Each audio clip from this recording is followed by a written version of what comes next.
Probably one of the Ireland's most decorated boxer, but you've never had a mural before. No, this is the first time, and I have to say it's an amazing job, isn't it? Yeah, it is brilliant. I'm actually amazed now of at the work that's been achieved here today, and it's a pleasure to be part of this. Yeah, and memorial, you know. And it feels good to have something a bit different, even if it's not. Yeah, it is something different, you know, exactly. And I have to say, for all the champions that's on that wall there, including myself, Katie Taylor, they're all there. You know, as I said before, it's a pleasure to be part of it. It really is.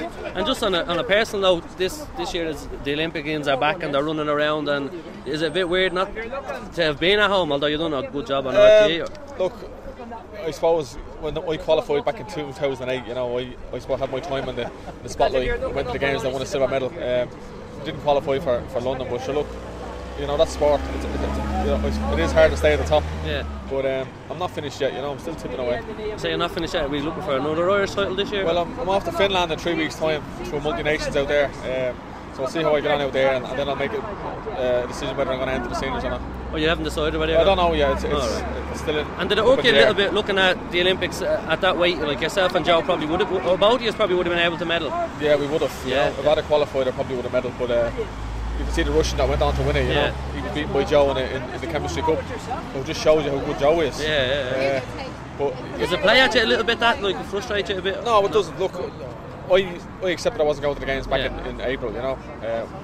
But look, but Joe was young. If he hangs around and he sticks with the high performance, there's a great chance in Rio, you know. Yeah. But that's totally up to him. But if you had to qualify there, you know, I think you could have went out and won the gold. Just on like Joe hanging around and all, Paddy and Mick have said they're going to hang around. Like you hung around. It's a difference. Usually they would have went pro if you won a medal. I think it's changing now. You know, the whole thinking around the high performance.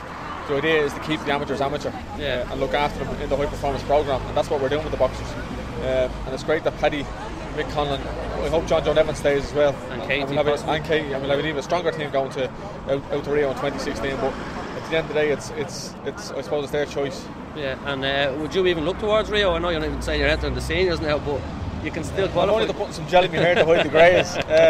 No, look, I'm not looking that far ahead at all. I'd be 34. I don't think I'd even be eligible. Oh, okay. With the age, you know. But we'll see. Yeah, and just one final note. Because of you, we're starting a documentary on probably the greatest fight you said you've ever seen, and people are saying the greatest fight no one's ever seen, probably bar the people that were there. Most of the boys don't believe me. There's Darren Sutherland's now walking in. How good was that fight, and what fight was it, if you want to tell us a bit about it? It was back in 96, was it, or 98? 98, yeah. It was in the National Stadium. It was a junior final between Francie Maughan and Gavin Brown, and I have the DVD, or the tape. It's a tape, it's not tape, it's have it in the house. I'm going to get it transferred on the DVD. It's a 5-rounder. I remember back then the juniors it was consisted of 5 2-minute rounds, and this is toe to toe for 5 rounds. For me it was the best fight I've ever seen. Yeah. Thanks, Kenny. Okie dokie.